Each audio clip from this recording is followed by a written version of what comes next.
الزباله ايه؟ ده الزباله انضف، على الاقل الخنازير بتاكلها وبتجيب لنا المرض. ده انا بقالي 20 سنه ما اتفرجش على تلفزيون. ليه يا ماما؟ عشان في حاجات وحشه وفي حاجات حلوه. رد عليا كويس يا واد، مش كل ما اجيب لك سيره الحين لسانك يتعوج. نفسي يوم انام على قطن ريحته حلوه، مش ريحته قطط ولا كلاب. والقطن يكون سكيرتو ان شاء الله يا حبيبي. يا اختي يا رب انا قدس وانت بتحجي في نفس اليوم. صعب انا هاخده لوحدي، انت مالك انت يا اختي؟ نصاصي بلاش طمع، انت حبه وانا حبه. ما تخليش اشوفك كتير، هحبسك يا اخويا سيبني في اللي انا فيه بقى. ضربه واحده ايه ده؟ ونخلص. لو عاوزني اتحجب البس لك طرحه من بكره. طرحه؟ والحاجه بطرحه مين؟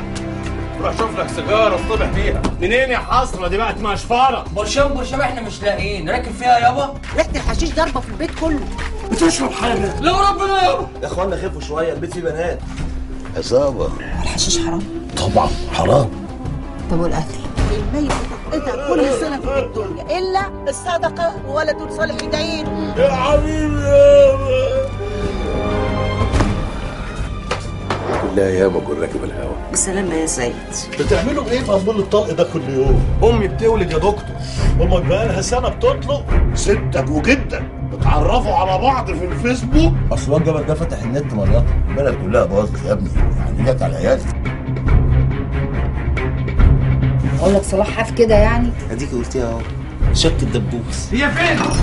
انا كل ما افتكر ان انا كنت بتشال على كتف راجل ما صدقش نفسي. حاسس ان انا ما بقتش راجل. يا لهوي، روح قول له رجعني راجل. يلا هبقى ابيعهم واتصدق على روحي.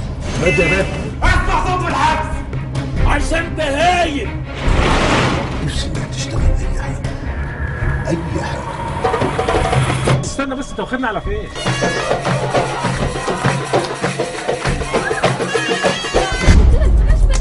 ابن مين؟ اتكلمي.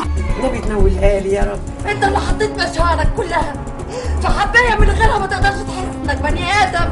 يا رب ده انا صرفت كل اللي حلمت. يا رب يا رب. انا نشاطي سيارات. بقول لك نسيت يا ام، هو انا كفرت؟ ولا يخش الحاره دي من اصل. ده مفيش حد في الحاره طايقني. خد يالا.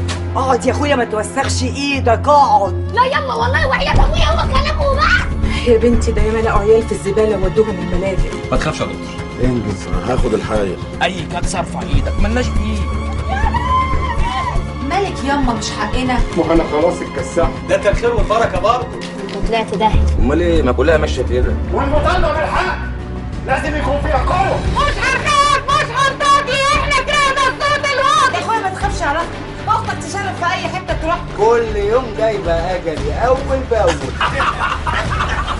ما افهمش انا بقى حاجه في الكمبيوتر بتاعكوا ده خالص. التلفزيون ده زي اي حاجه ربنا انعم بيها علينا. طالما جابت ميه يبقى احنا محتاجين زبعه.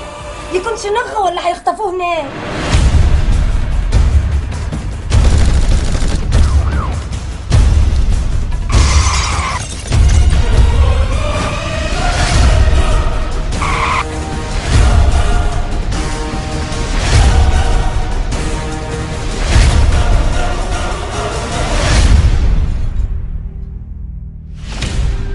استر دنيا واخره، تفضحني يا ستر.